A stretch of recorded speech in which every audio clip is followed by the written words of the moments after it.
বন্ধুরা, আমি আজকে মোটরসাইকেল চালিয়ে যাচ্ছি। এটা হলো ঢাকা যে এলিভেট এক্সপ্রেস তৈরি করছিল, ওটার উপর দিয়ে মোটরসাইকেল চালিয়ে যাচ্ছি। যে এত খুশি কেন বলছি তোমাদের, এটার কারণ হলো এই রোডে 3 চাক্কা এবং 2 চাক্কার গাড়ি চলা নিষেধ সম্পূর্ণভাবে। কিন্তু তাহলে আমি কিভাবে মোটরসাইকেল চালাই যাইতেছি বন্ধুরা? এখানে একটা প্রশ্ন তোমাদের থেকেই যাচ্ছে। হ্যাঁ, তোমরা যা শুনছো সত্যি। এই প্রশ্নটা হলো ঢাকা আর্মি স্টেডিয়ামে যে কনসার্ট আছে আজকে, তো কনসার্টের কারণে নিচে যে রোডটা আছে বনানী এবং এয়ারপোর্টে যাওয়ার যে রোডটা, এই রোড প্রচুর পরিমাণে জ্যাম হয়ে গেছে। জ্যাম হয়ে যাওয়ার কারণে ট্রাফিক নিয়ন্ত্রণ না করতে পারে জ্যাম, এই কারণে তোমার যা এলিভেট এক্সপ্রেস খুলে দিয়েছে।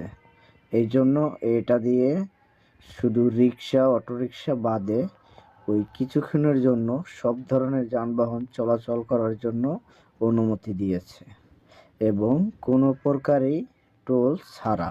তো ওই সৌভাগ্য ব্যক্তির ভিতরে আমি একজন পড়ে গেছি এবং আমি আমার মোটরসাইকেলটি চালিয়ে কুড়িল থেকে ফার্মগেট পর্যন্ত গেছি।